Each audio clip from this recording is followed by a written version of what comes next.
Breaking tonight, the countdown is on to the Indiana GOP primary, and the stakes couldn't be higher. With the polls showing a tight race among the GOP candidates, will Donald Trump's momentum from his sweep in the East carry him to a win in Indiana? With me now to weigh in, Republican pollster Lee Carter. Lee, great to be with you. Prediction, Indiana for the Republicans. I think it's going Trump. Right now, he's ahead by 5. It's a small number right now. Right. I know a lot of people are saying it looks like margin of error. A lot of people say that the Cruz-Kasich alliance is going to put him over the edge, but I don't think so. I think all momentum right now is with Trump.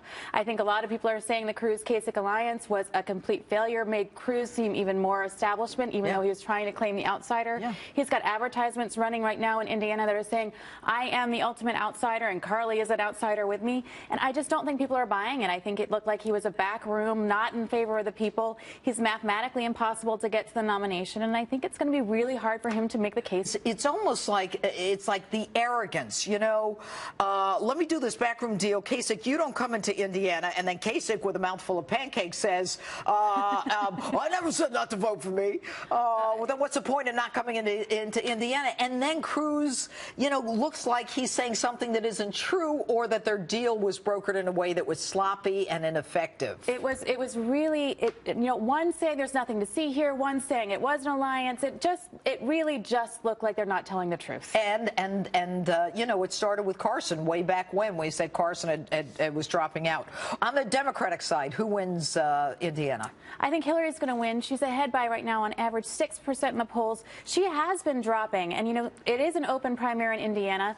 Sanders usually has an advantage in the open primaries, but I think Hillary's still going to take it. All right, now Trump lost Wisconsin because of the political establishment, because you had Paul Ryan, you had Governor Scott Walker, and so Cruz tries to bring out Mike Pence, you know, his governor, his establishment. Mike Pence comes out and said, I really like Donald Trump, but maybe I'm going to vote for Cruz, like almost apologizing. First of all, the guy's running for governor. I mean, put on your big boy pants and act like a governor. Right. But that doesn't help Cruz. Yeah, you know what? I don't think that Trump lost Wisconsin just because of the establishment. I think Trump lost Wisconsin because of his own mistakes. For 3 weeks, he stopped being Donald Trump.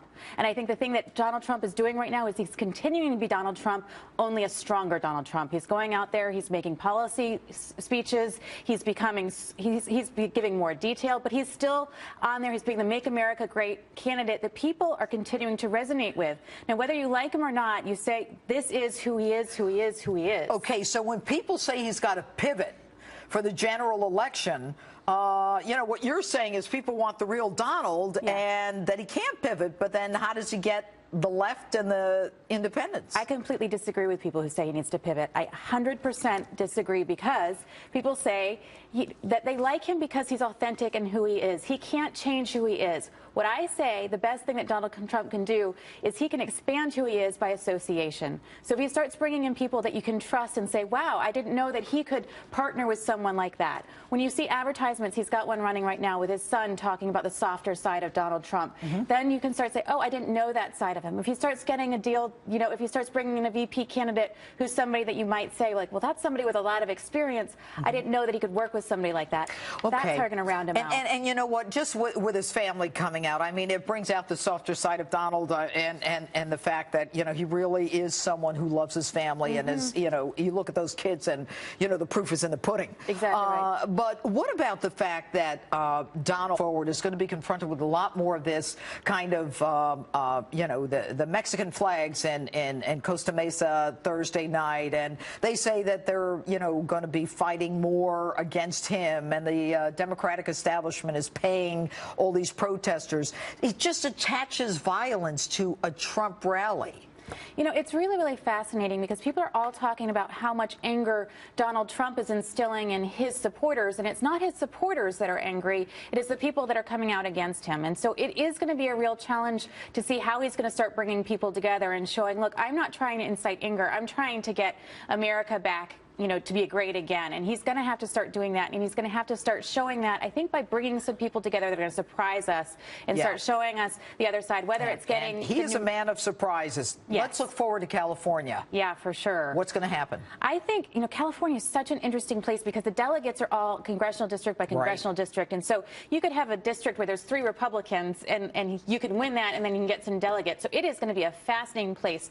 There are 172 delegates at play there. I think that the magic number for Donald Trump there is 130, and I think he's going to get it. So you think he wraps this up before the convention, Donald Trump?